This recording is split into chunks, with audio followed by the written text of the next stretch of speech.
অনেকদিন পরে বাসায় আজকে আমার আম্মা আসছে। আসার সময় কি কি নিয়ে আসছে, কি কি খাওয়াইলাম তাকে রান্না করে আজকে সেটাই শেয়ার করব। আসসালামু আলাইকুম, সবাই কেমন আছেন? আমি কি ভালো না থাকতে পারি যেহেতু আমার আম্মা বাসায় আসছে? আলহামদুলিল্লাহ আমি অনেক ভালো আছি। বাসায় আমরা যা যা কাজ করি আমার কাছে সব কাজে মনে হয় অনেক সহজ লাগে, কিন্তু ভিডিও করে ভিডিও এডিটিং করে ওইটা অনেক কঠিন লাগে। ভয়েস দিতে অনেক কঠিন লাগে আমার কাছে। একটা বড় ভিডিও দিব বলে সারাদিন একটু একটু করে ভিডিও করি, এদিকে ট্রাইপড নিয়ে দৌড়ি, ওইদিকে ট্রাইপড নিয়ে দৌড়ি, যেদিকে একটু সুন্দর ভিডিও কিছু করার দেখি সেটাই ভিডিও করে নিই। আজকে আমি একদম সকাল থেকে ভিডিওটা শুরু করে দিলাম। আজকে সকালে নাস্তা হয়েছে আমাদের খিচুড়ির সাথে যে আমার মা আচার নিয়ে আসছে, আমের একদম তাজা আচার, সাথে আছে গরম গরম ডিম ভাজি। আচার দিয়ে কার কার খিচুড়ি অনেক পছন্দ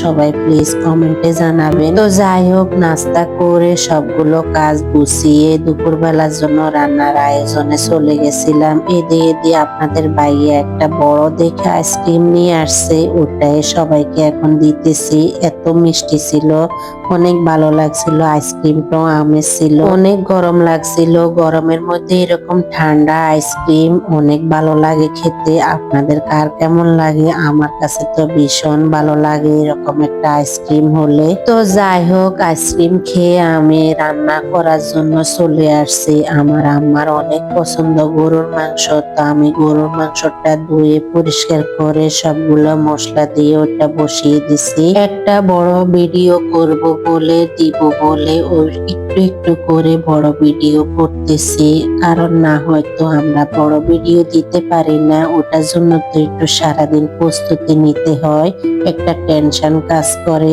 যেহেতু আমাদের বাইরে তেমন কাজ থাকে না, বাইরে কমে যাওয়া হয়, তো সারাদিন বাসায় যে কাজ করি সেটাই দেওয়ার চেষ্টা করি, আপনাদের সাথে শেয়ার করি। যে কয়দিন শ্বশুর বাড়িতে ছিলাম ঈদের সময়, সেই কয়দিনে কাঁচা আম খাওয়া হয়েছে, তারপরে আর খাওয়া হয়নি। এখন আমার আম্মা যে আমগুলা নিয়ে আসছে ওগুলো একদম পেকে গেছে, এখন কমে কাঁচা আম খাওয়া যাবে, এখন সবগুলা আমে পেকে গেছে। তো যাই হোক, এখান দিয়ে আমি কাঁকরোল আর আলুর ভর্তাটা করে নিলাম। গরুর মাংস আর সাথে এরকম একটা ভর্তা হলে দুপুরবেলা খাওয়া একদম জমে যায়। আজকে চা খাওয়ার এই ভিডিওটা একদম সন্ধ্যাবেলা এত পরিমাণে মেঘ হয়েছে, মনে হয়েছে এখনই বৃষ্টি নামবে, কিন্তু বৃষ্টিটা হয়নি, অনেক বাতাস হয়েছে।